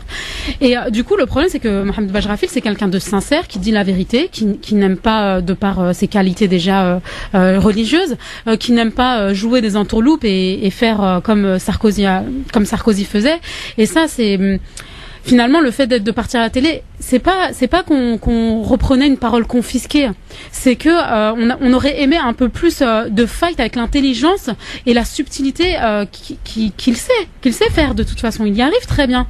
Mais c'est bien ce que je disais. C'est vrai qu'on aurait pu attendre un peu plus. Pas être d'accord systématiquement, être capable de lui couper la parole, sachant que Karim avait dit que lui serait le chef d'orchestre, le maître d'œuvre au niveau de l'interview, et il n'a pas joué son rôle du tout. D'ailleurs, ça aussi, il faut le savoir. Déjà, ils vont dans un terrain qui est un terrain qui est pas très conquis. Déjà, ils vont dans un terrain qui est pas du tout conquis. Et en plus, ils utilisent la mauvaise manière. En fait, c'est vraiment dommage. Et c'est pas le but, c'était pas de faire du copier-coller et de faire comme eux, mais le but c'était au moins de se défendre d'une autre manière. C'est clair que de toute façon, rien ne portait à ça. Mais après, si vous me le permettez, là, on parle de la forme, mais j'aimerais quand même qu'on parle un petit peu du fond, parce que au-delà de la forme, en tout cas, ce que j'ai apprécié, c'est que Mohamed Bajrafil a quand même pu appuyer sur deux points qui me paraissent extrêmement importants, à savoir que les musulmans de France en ont assez de voir Nicolas Sarkozy ramener sans cesse de façon négative l'islam sur le devant de la scène. Nicolas Sarkozy et d'autres. Hein. Et d'autres. Et puis notamment sur le fait que oui, les musulmans sont bien en harmonie avec les valeurs de la République. Faut arrêter de faire passer tous les musulmans pour des terroristes. Donc moi, franchement, je salue vraiment l'intervention de Mohamed Bajrafil, parce que je trouve que c'est extrêmement courageux, pas de s'être mis face face à Nicolas Sarkozy. Je trouve que c'est extrêmement courageux de s'être plié au jeu des débats télévisés qui sont franchement pas donnés à la portée de tous. Alors vous êtes vous Yasser Malek avec nos téléphones, bouge pas Yasser, Maïssa Leroy et William, donc on sent que vous avez un regard quand même un peu particulier vis-à-vis de Mohamed Bajrafil. On va quand même poser la question à Abdel qui nous rejoint là, l'auditeur. Bonsoir. Bonsoir à tous. Moi, je suis pas d'accord. Je pense qu'il a loupé le coche. C'est dommage, malgré qu'il est courageux, je le respecte. Il a loupé le coche et gravement. Calmez-vous, Abdel. Abdel, il y a pas de train. On n'a pas de train à louper. T'inquiète pas. Prends ton temps là. Tu parles rapidos. Doucement là. Alors, je pense qu'il a loupé le coche parce qu'on lui a mis sur un plateau une façon de mettre Sarkozy sur ses contradictions. On lui a passé un reportage où on voit Sarkozy parler des signes ostentatoires. Sarkozy cite tous les signes ostentatoires, sauf un. Alors, il parle des burkinis, il parle du voile intégral, il dit je veux pas le voir dans les rues de Paris, je veux pas le voir en France, parce que c'est pas comme ça. Et on a notre ami Bajrafil qui ne répond pas, qui ne rebondit pas là-dessus en disant Sarkozy, arrêtez-moi, je dis mais monsieur Sarkozy, vous parlez tous des signes ostentatoires sauf de la kippa. Pourquoi? On vous a vu monsieur Sarkozy avec la kippa plusieurs fois. Alors est-ce que vous ferez la même chose pour la kippa en France? Alors, bouge pas Abdel, Abdel, bouge pas parce que il me semble pas avoir entendu ça. Moi, écoute, on écoute la réponse de Nicolas Sarkozy. Ne bouge pas Abdel. Hein. Également vous dire autre chose. On a le droit de dire, dans notre pays, qu'une conception de l'islam pose un problème sans être islamophobe. C'est un terrorisme de la pensée qui est insupportable. Vous dites à juste titre qu'on ne doit pas stigmatiser les musulmans. Vous avez raison. Eh bien, je vous dis, avec la même force, qu'on ne doit pas stigmatiser les Français comme moi, qui ont le droit de poser la question d'un islam de France, et non pas d'un islam en France. Les catholiques ont payé cher le passage de la France, puisque vous êtes férus d'histoire, de la catholicité à la laïcité. Les Juifs ont eu affaire à Napoléon pour assurer le passage de leur religion et de sa compatibilité avec la France. Eh bien, l'islam va devoir faire ce travail. Et ce n'est pas caricaturer l'islam que de le dire. Enfin, j'ai voulu le CFCM. Est-ce que vous croyez que le Conseil moi, le du Français, culte musulman, on précise, de s'en mêler, j'ai oublié les musulmans qui sont morts pour la France pour la guerre de 14? Vous savez, vous croyez que je ne connais pas l'histoire de la Grande Mosquée de Paris, qui a été voulue par Clémenceau, si mon souvenir est exact, pour remercier les musulmans? Vous croyez que j'ai oublié les harkis, que la France a laissé tomber, d'une manière d'ailleurs assez honteuse? Bien sûr que les musulmans sont les Français exactement comme les autres. Mais attention, quand j'ai dit dans mon discours, si vous voulez être français, si vous êtes français, et si vous voulez devenir français, vous vivez selon le mode de vie français. Et monsieur, en France, on serre la main des femmes. Monsieur, en France, il n'y a pas des horaires dans les piscines pour les femmes et des horaires pour les hommes. Stop. Faux. Mensonge, archi-mensonge. Parce qu'il existe des... et encore une fois, c'est pas pour faire de la comparaison, mais il existe bel et bien en France, à Strasbourg notamment, des créneaux qui sont réservés pour les femmes juives, pour qu'elles puissent aller se baigner. Comme à Sarcelles, il existe également la même chose. Oui. Donc, voilà. Ce qu'il faut remarquer quand même, c'est que Nicolas Sarkozy est quand même très fort pour passer du coq à l'âne. Vous avez remarqué comment il parle de serrer la main, c'est-à-dire il fait référence à l'affaire Baraka City. Vous vous souvenez de passage du monsieur de Canada, de Baraka City, du président? Bien sûr. C'est plus un secret que c'est quelqu'un qui maîtrise l'art du sophisme. C'est en ça que Mohamed Bajrafil aurait dû l'arrêter là. Vous voyez, Oui, mais stop, si tu me permets. Oui, Abdel. Allô? Oui, on t'écoute, vas-y. À un moment, on a montré un extrait de Nicolas Sarkozy en sueur parler des signes ostentatoires en France. Il a tout cité, le voile, le burkini, la burqa intégrale, sauf la kippa. Et là, il aurait dû, puisque c'est un imam, il aurait dû lui dire, monsieur Sarkozy, vous citez tous les signes ostentatoires, sauf la kippa. Alors, est-ce que la kippa doit être interdit si on interdit? Elle l'est pas, puisque tous les députés, la kippa dans le même pot. Une partie des députés français l'ont porté à l'Assemblée nationale sans que ça pose aucun problème. Donc, vous voyez. Et ça, il le dit pas, et il le fait pas. Alors, c'est dommage. C'est dommage. Merci Abdel. Du foot, excuse-moi, en pleine figure. Merci Abdel, en tout cas pour ton ressenti, voilà, intéressant. Alors, juste, on continue parce que la réponse n'est pas finie. Il continue avec le monsieur, on serre la main aux femmes, monsieur ceci, monsieur cela. Monsieur, ça continue. Monsieur, en France, les jeunes filles, elles vont à l'école non voilées. Ah, où est-ce qu'il a vu des filles voilées à l'école, hein, sachant que c'est interdit en plus, vous voyez. Hein, ça, une première, une nouvelle connerie, hop, on enchaîne. On considère, va vous répondre, on considère que la femme est exactement l'égale de l'homme, mais si on veut vivre dans un pays où les femmes n'ont pas le droit de conduire, il y en a pour ça. Ce n'est pas du tout ce que dit Mohamed Bajrafil, je le précise. C'est ma réponse. Et on va le laisser vous répondre à son tour. Oui. Mais enfin, j'ai été pris à partie sur mon discours, qui n'avait rien d'insultant. Je considère que l'islam de France a toute sa place, que les musulmans français sont exactement des Français comme les autres, mais permettez-nous de nous dire qu'il y a un mode de vie français, une culture française, la France est un pays accueillant, et que c'est ce mode de vie que nous voulons pour nous faire.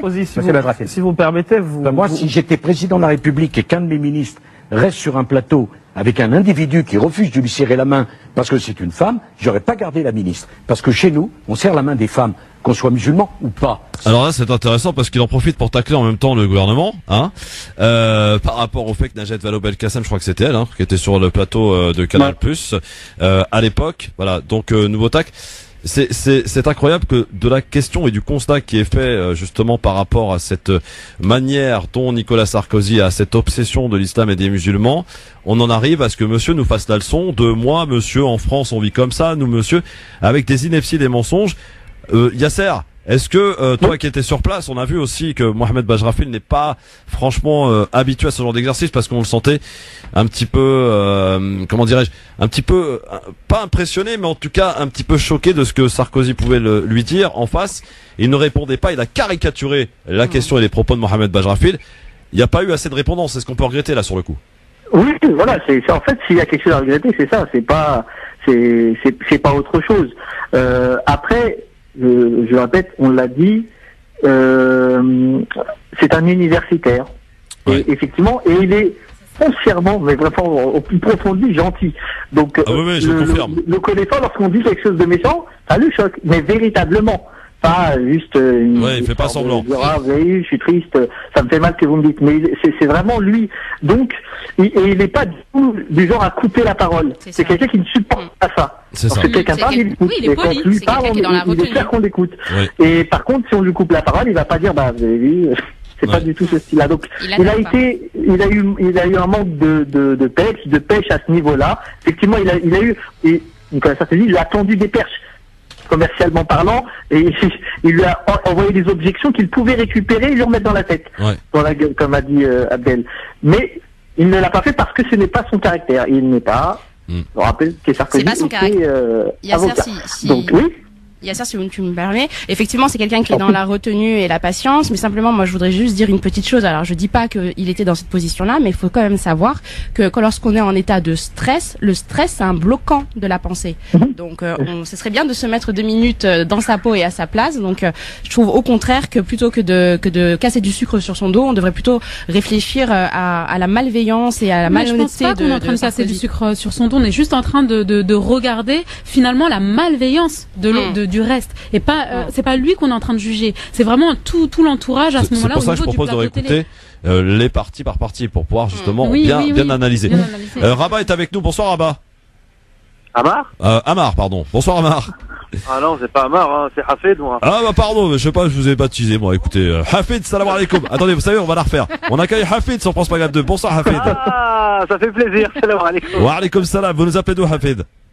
Alors moi j'appelle de Shell. De Shell, on vous écoute. Alors votre ressenti par rapport à l'émission d'hier soir? Bah moi j'ai regardé l'émission. Au début j'étais excité. J'ai même plusieurs frères qui m'ont envoyé des textos pour me dire voilà, ce soir il y a Mohamed Bajrafil. Donc j'ai dit ah enfin on a tourné la page Shell Goumi, on avance. Et en fait je me suis aperçu que finalement le mec il est en campagne, Sarko, donc c'est un peu sur un ring qu'il est parti Mohamed Bajrafil, sauf qu'il a oublié de mettre son dentier. Il a oublié de mettre ses gants et on a vu un requin contre un joli gentil poisson rouge.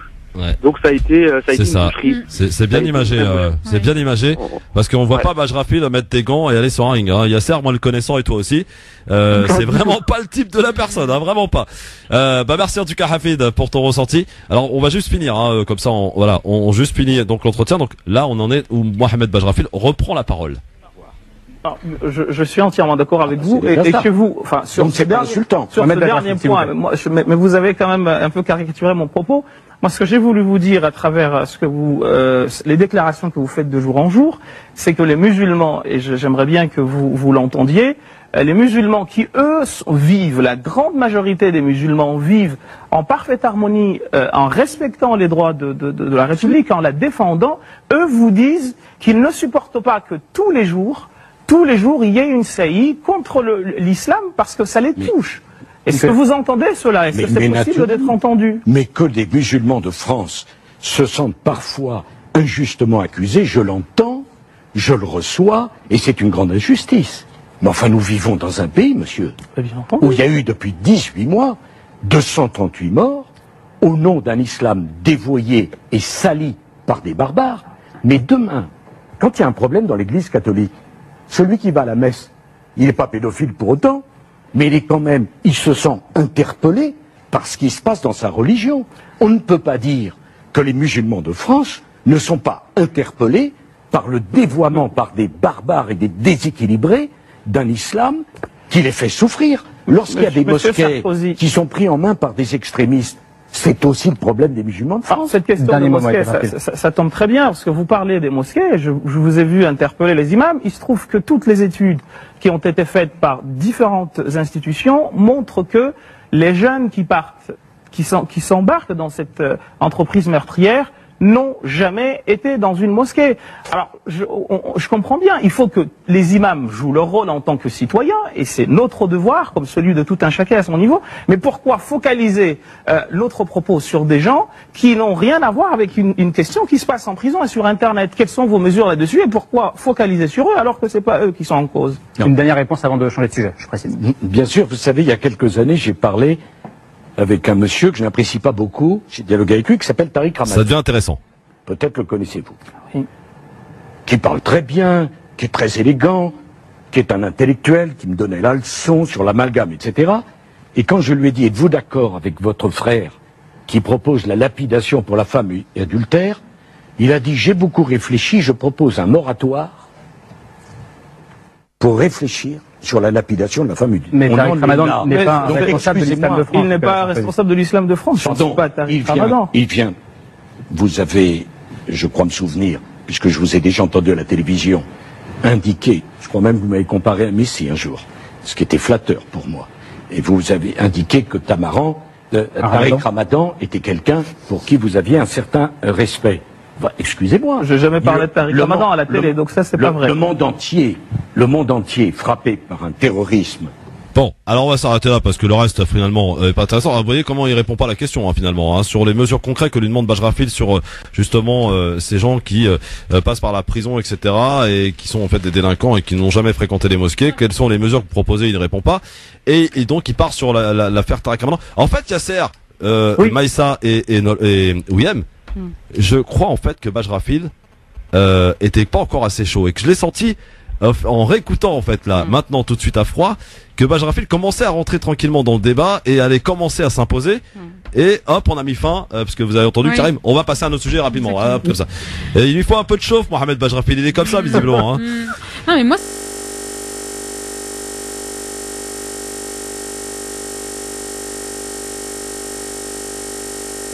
je suis outrée en fait de voir qu'il y a toujours cette propagande avec 3 mots farces dans la bouche de Sarkozy: terrorisme, mort, d'accord, lapidation de la femme. Il y en a marre, il faut qu'il arrête avec ça, d'accord. Je crois qu'il y a plein de pays, enfin il y a plus de pays, je veux dire en Occident ou même en Europe ou même en Asie, il y a plus de pays qui pratiquent la lapidation. Il faut qu'il arrête maintenant avec cette obsession et le voile. Donc lui, l'islam, ça se résume à ça. Qu'est-ce qu'il fait? Il injecte ça à tout le monde de manière à ce que l'autre, quand Mohamed Bajrafil il entend ça, mais quoi défendre? Par où défendre? Tellement il dit n'importe quoi. Il y a même pas matière à prendre en fait pour défendre. Nicolas Sarkozy est un menteur. Bien sûr. Et je le dis haut et fort, c'est un menteur qui n'assume pas ses propos. Parce que quand il fait le rapprochement entre Tariq Ramadan et Mohamed Bajrafil et que celui-ci lui répond qu'il n'a jamais parlé de Tariq Ramadan, il relève même pas. C'est simple, il occulte, il passe à autre chose. Il continue de parler. En tout cas, c'était intéressant de réécouter à froid parce que je sais pas vous, mais moi j'ai ressenti autre chose aujourd'hui. Voilà. Yasser, on en a parlé toi et moi ce matin. Finalement notre Mohamed il est quand même très fort. Merci beaucoup en tout cas Yasser.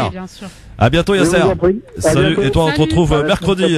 Tu seras avec nous mercredi avec Clip et tu seras dimanche pour parler santé à 18h. Salut Yasser. On a pris un retard considérable. Sophia.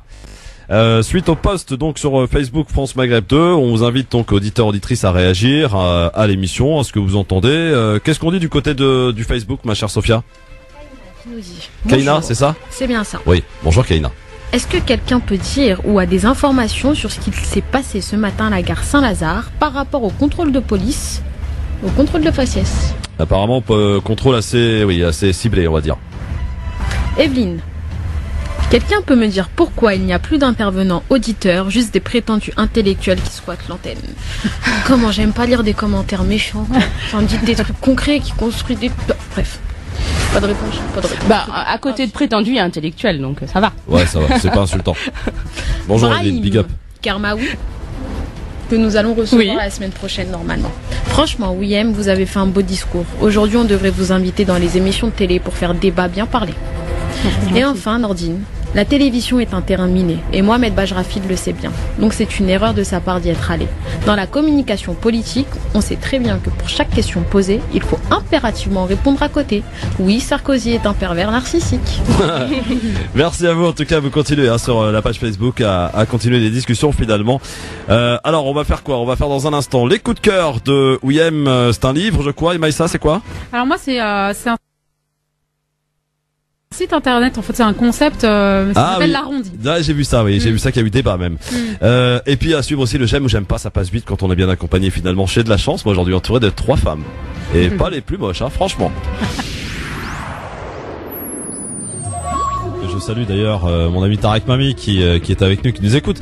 Par rapport au fait que Sarkozy reprenne le fait que quand on est par rapport au fait qu'un monsieur refuse de serrer la main d'une femme, en faisant référence donc à ce qui s'était passé sur le plateau du complément sur Canal+ la saison dernière et avec le président de Baraka City, il y avait aussi, il a peut-être oublié l'ami Sarkozy, que en Israël il y a un ministre qui a refusé de serrer la main d'une femme aussi, ou un député, je sais plus, en tout cas une personnalité importante. Donc mais ça par contre ah non.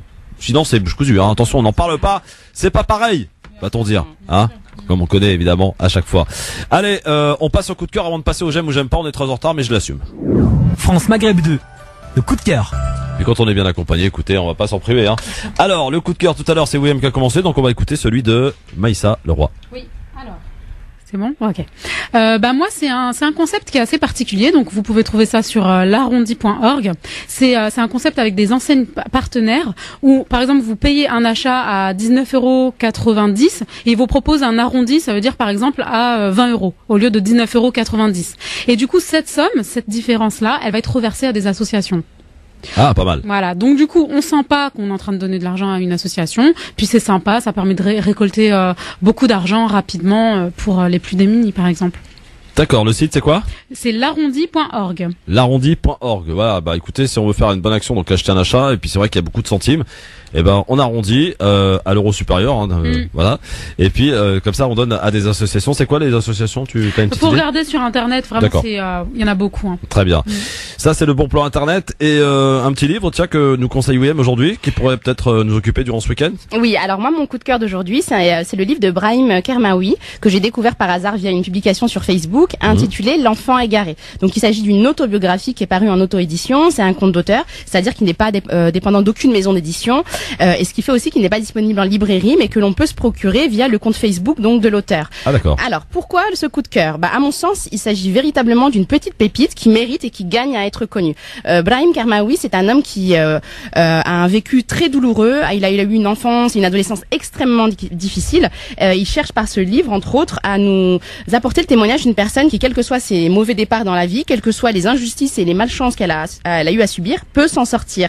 Sa vie, elle est pour moi la preuve que la résilience est au bout du chemin de chacun de ceux qui s'en donnent les moyens, même si la vie leur refuse. La singularité de son histoire fait que l'on n'en sort franchement pas du tout indemne. Il parvient vraiment avec des mots simples et sincères à nous faire entrer dans son monde et à susciter en nous le désir de lui porter secours, et bien plus de porter secours à tous les orphelins. Mais alors pas n'importe quel orphelin, et c'est ça sa spécificité, c'est ces orphelins que l'on ne soupçonne même pas, que l'on croise peut-être tous les jours sans y prêter attention, qui ne sont ni en famille d'accueil, ni en foyer, ni à la DAS, des orphelins qui ont un père et une mère et qui pourtant sont seuls, abandonnés affectivement et psychiquement. Des enfants à qui on vole tout simplement l'enfance en les obligeant à grandir trop vite. Donc je vais pas vous raconter l'histoire afin de laisser le plaisir à nos auditeurs et de découvrir grosso modo, modo. Mais grosso modo, voilà, Brahim Karmaoui, c'est un homme qui a été malmené, maltraité par une mère, je pense, et j'en ai pas parlé en tout cas avec lui, probablement bipolaire. Il a été abandonné très jeune, il a eu un père indifférent et froid, il a dû grandir tout seul, il a été livré à lui-même avec tous les dangers, la violence que suppose la rue, la cité, la pauvreté et les mauvaises fréquentations. Il a subi très régulièrement les harcèlements sexuels et les viols, des jours et des nuits sans manger, sans être soigné. Il a vraiment subi le désamour et la solitude. Il a connu les trafics de drogue et la prison, les prêches de rue, le retour à la religion. Et malgré tout, il a fini par se reconstruire, se marier avec, il a une famille heureuse, il a des enfants, il a réussi à refaire sa vie. Et d'ailleurs, France Maghreb 2, France Maghreb 2, sur 94 FM. À Clermont-Ferrand et toute sa région. Et là, c'est pas comme ça qu'on fait. Ouais. Oui, je voulais moi aussi rebondir sur l'histoire de la jeune fille qui a été violée. Moi, contrairement à ce qu'a dit notre auditeur, je ne dirais pas que c'est que la communauté musulmane, donc les Arabes en général, devraient bien se comporter, parce que pour moi, ça ne changera rien. Je vais vous expliquer pourquoi ça ne changera rien. D'abord parce que personne n'est parfait, hein, donc forcément il y aura toujours un Arabe pour faire, entre guillemets, pour faire une bêtise, mais surtout le fait qu'on remette tout sur le dos des Maghrébins, c'est faire preuve d'amalgame et de préjugés, sauf qu'on sait que les préjugés, c'est un ensemble de croyances à propos d'un groupe social. Donc c'est quelque chose qui est socialement partagé, qui est véhiculé et qui est entretenu par l'environnement, donc la société. Quand on a des préjugés, on est prédisposé à réagir de façon défavorable. Donc quoi que vous fassiez, dès l'instant où vous ferez une petite erreur, on va de toute façon automatiquement vous cataloguer. Donc quand on a des préjugés, d'emblée, on sait que ça va induire une absence de patience vis-à-vis des personnes qui sont victimes, mais surtout une absence de réflexion de la part des personnes qui font preuve de préjugés. Les préjugés, c'est une injustice. Il faut juste qu'on vive avec. Moi, je trouve que c'est bien qu'il ait pu s'exprimer et qu'il ait pu dire son mal-être, mais de toute façon, ça ne change rien. Mais c'est surtout sur deux poids deux mesures qu'il a essayé de traduire au travers de son message. C'est deux poids deux mesures qu'on peut constater malheureusement quotidiennement dans les actualités. Pas plus tard qu'hier soir, on va décortiquer d'ailleurs tout à l'heure ensemble le passage de Mohamed Bajrafil que tu as regardé, Maïssa, je suppose. Voilà. Oui. Et encore une fois, le deux poids deux mesures a été observé dans cet entretien. On va s'arrêter voir. On va le réécouter si vous voulez, et puis essayer de le décortiquer cet entretien parce qu'il est intéressant. Donc tout à l'heure, je rappelle qu'on recevra aussi dans quelques minutes Mister France, ma chère Maïssa. Ah oui. Tu connais? Oui, j'ai entendu parler, oui. Voilà, c'est ça. Donc Mister France 2016, c'est un franco-marocain âgé de 23 ans qui sera avec nous dans un instant. Mais il est aussi boxeur. Alors là, c'est de famille d'ailleurs, puisque boxeur de père en fils et son frère. Et il a un message quand même assez intéressant, un message d'unité qu'il propose, et c'est ce qui nous a fait l'inviter d'ailleurs. Donc pour cette pluralité de nos origines, c'est ce qu'il dit en tout cas dans une richesse. Donc on va parler avec lui de tout cela donc dans un instant. Je rappelle aux auditeurs auditrices qui peuvent évidemment réagir via la page Facebook sur le Facebook de la radio France Maghreb 2, mais aussi en nous appelant 08 92 23 99 50 par le biais des mobiles répondeurs pour vos messages, et ce 24 heures sur 24 06 18 21 56 41. C'est l'heure de France Maghreb 2, France Maghreb 2. Voilà pour ce zapping, ma chère Oyem. Qu'est-ce qui a retenu ton attention? Déjà l'intervention de monsieur Nicolas Sarkozy, qui était clairement, comment dire, je trouve pas mes mots, qui était je sais pas si on doit en rire ou on doit en pleurer, mais en tout cas moi ce qui m'a marqué, il y a plusieurs choses. D'abord, Nicolas Sarkozy estime, je vais en venir sur la question de la pénibilité. Ouais. Parce que moi je suis passée à côté de ça, je l'ai pas entendu. Il estime que la pénibilité ne pourrait être actée donc que pour des raisons médicales. Ça veut dire que selon lui, l'espérance de vie des ouvriers qui est de 7 ans inférieure à celle des cadres, faudrait pas en tenir compte. C'est prouvé que les cols bleus ont une espérance de vie beaucoup plus courte que celle des cols blancs. Mais pour lui, être dans un bureau climatisé avec un ventilateur et tout ce qu'il faut, c'est aussi pénible que quelqu'un qui travaille toute la journée à porter des cartons comme les manutentionnaires. Oui, c'est sûr. Oui, donc déjà ça m'a un petit peu embêté. Et puis qu'est-ce qu'il a dit? Il a dit des choses. Ouais, il a dit tellement de choses que je sais même pas par quoi commencer. Concernant le fait qu'il ait été sanctionné par le Conseil constitutionnel pour le dépassement des comptes de campagne, il a oublié de préciser que le dépassement constaté par les sages était de 466 118 €. Oui, c'est ce que Léa Salamé lui a rappelé. Exactement. Il l'a contesté. Voilà, et puis que l'enquête porte sur un dépassement de plus de 23 millions d'euros quand même. Donc, et puis moi ça me fait rire quand il dit c'est moi qui paye. C'est moi qui ai payé. C'est-à-dire on se rappelle du Sarcoton où les militants du parti avaient cotisé pour que on puisse trouver l'argent. Ouais. Voilà. Et puis le fait qu'il parle également de Bernard Cahuzac, j'arrive à dire son nom correctement. Quand même la journaliste lui a dit quel est le rapport. Moi je trouve que c'était un peu Cahuzac. Ouais, Cahuzac. Ouais. Je trouvais que c'était bas quand même de le citer lui à ce moment-là parce que bon, il a voilà, non. Au niveau com, tu le trouves bien? Nicolas Sarkozy? Ouais. C'est un très grand orateur, c'est un très grand comédien qui sait extrêmement bien parler. Pour moi, c'est quelqu'un qui est tout simplement faux. Il m'insupporte. On en reparlera tout à l'heure justement avec justement la partie qui nous intéresse, celle de Mohamed Bajrafil. On attend toujours Maïssa Leroy qui est dans les bouchons dans un instant avec vous, chers amis auditeurs. C'est soi-disant le koufarisme. Nadine Morano, cette pauvre personne, voilà, c'est comme ça que je la nomme, elle s'occupe des FGEP. Et puis les autres, bon bah c'est tout le reste, Sarkozy, l'assimilation, puis j'en passe, voilà. De toute manière, ils se sont mis d'accord pour mener cette politique en masse, cette politique haineuse, fasciste, raciste. C'est même pas de l'islamophobie et je pense qu'il faut arrêter d'utiliser ce terme parce qu'il n'est pas assez fort pour qualifier la situation, enfin en tout cas le sentiment actuel. Donc restons unis encore une fois, voilà, il y a les votes bientôt. C'est clair que les musulmans vont manger pendant des mois et des mois dans tous les sens.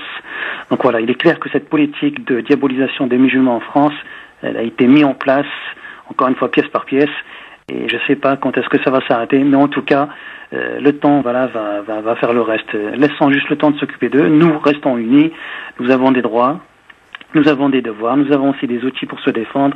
Et Christophe, si tu me le permets, je voudrais juste finir. Regardez Jean-Marc Morandini. Lui, pendant 2 ans, tous les jours, à 10h du matin, quand il choisissait le terme des musulmans en France, il faisait un buzz, ce qui paraît au Standard. Et puis, le voilà, maintenant, accusé de proxénétisme, etc., j'en passe. Vous connaissez l'histoire. Ce n'est que justice rendue. Jean-Marc Morandini, pour nous avoir insultés avec Philippe Tesson, il y a quelque temps, voilà. Lui qui était responsable d'antenne, il a laissé faire Philippe Tesson exprès pour insulter les musulmans de France, ouvertement, voilà, et puis il n'a pas été puni, Morandini. Par contre, le temps a fait le reste. Donc, comme on dit chez moi, Jean-Marc Morandini, Cheh, Alik. Salut. Ciao.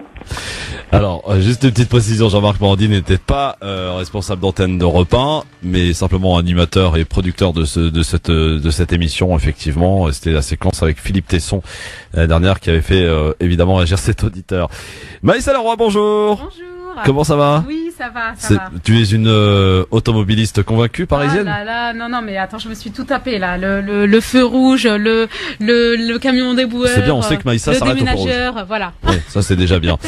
Maïssa Leroy, donc c'était le mobile répondeur, le 06 18 21 56 41. Mesdames, est-ce qu'il y a un message par plus qu'un autre qui vous a interpellé?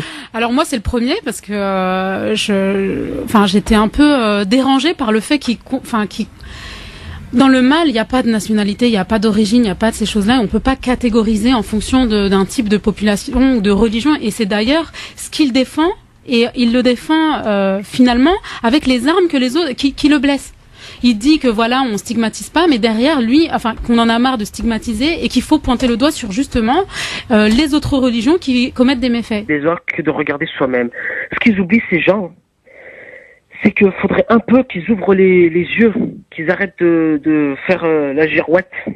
Voilà, d'un côté de chaque fois que, en gros, style quand c'est des Maghrébins qui font des bêtises, c'est tous les mêmes, et quand c'est des Français ou des autres de type européen, ce style-là, mais c'est une exception. Et pourtant, il y en a eu beaucoup, je le répète encore une fois, de personnes françaises, je dis bien françaises de souche, ou des personnes de type européenne qui ont commis des actes de viol.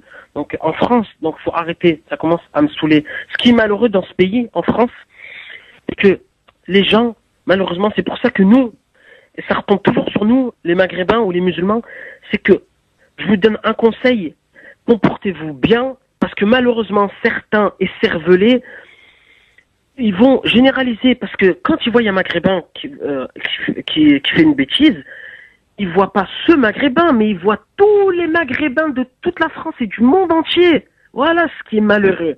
Mais nous Maghrébins, moi je suis Maghrébin et je suis fier de l'être, one to puis, vive l'Algérie, hein, c'est que, moi je ne généralise pas, bien que je vois que tous les temps, je vois des prêtres qui sont accusés de pédophilie, bien que je vois tout le temps le père Barbarin qui a été protégé par je sais pas quoi, par une truc de loi, qu'il n'était pas obligé de balancer les choses qu'il savait.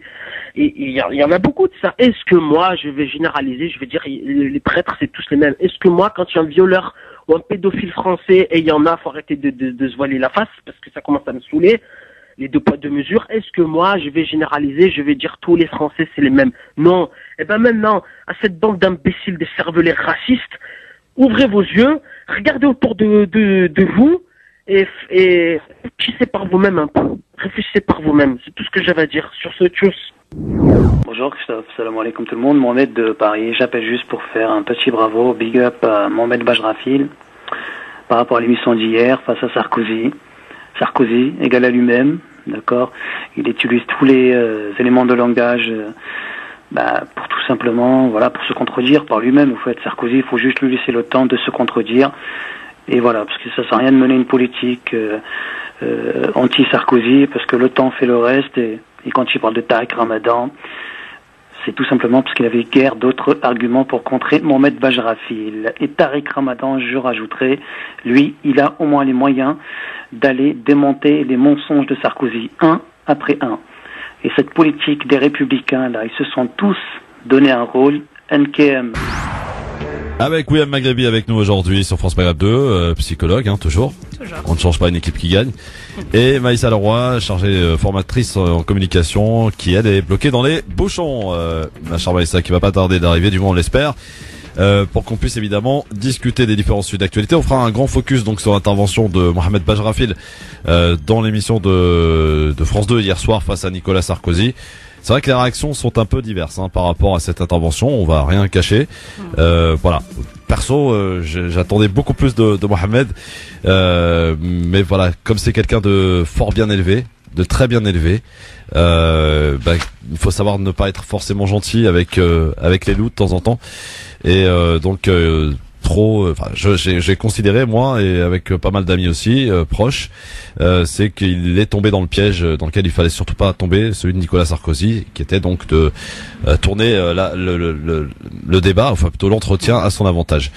Quoique les interventions pertinentes de Mohamed Bajrafil avec cette petite maladresse, mais on y reviendra tout à l'heure quand même, avec vous, chers amis auditeurs, vous qui avez la possibilité aussi de vous exprimer sur les différents moyens. Je rappelle que sur la page Facebook, on a mis un post là sur lequel vous pouvez réagir en instant T dans l'émission. On vous lira bien entendu tout à l'heure, Sophia s'en chargera.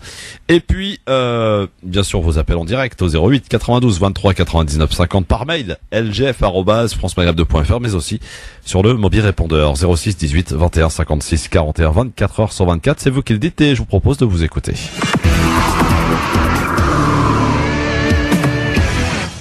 Salut Christophe, écoute, c'est Djilali de Clermont-Ferrand. Donc voilà, je vous appelle suite justement un fait divers terrible, qu'une jeune fille a été piégée sur Facebook et elle a été violée par 4 enfants de Mars.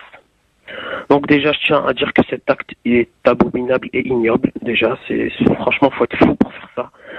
Après, regardez bien les internautes, comment ils se sont lâchés. On lui a donné rendez-vous au quartier Barbès. Donc direct, qu'est-ce qu'ils ont pensé, excusez-moi. Sur les réseaux sociaux, vous voyez encore les mêmes, toujours les mêmes, mais ils vont nous dire encore pas d'amalgame. Voilà, toujours en train de nous mettre tout sur le dos. Mais ces personnes-là oublient que combien de Français ou de types de personnes de profil européennes ont été accusés de viol. il y en a des tonnes et des tonnes. Donc, faut être réaliste un moment. Mais c'est toujours plus facile de critiquer les Maghrébins. C'est toujours plus facile de critiquer des fois des sujets qui ont rien à voir. On vous met les musulmans. C'est toujours plus simple de regarder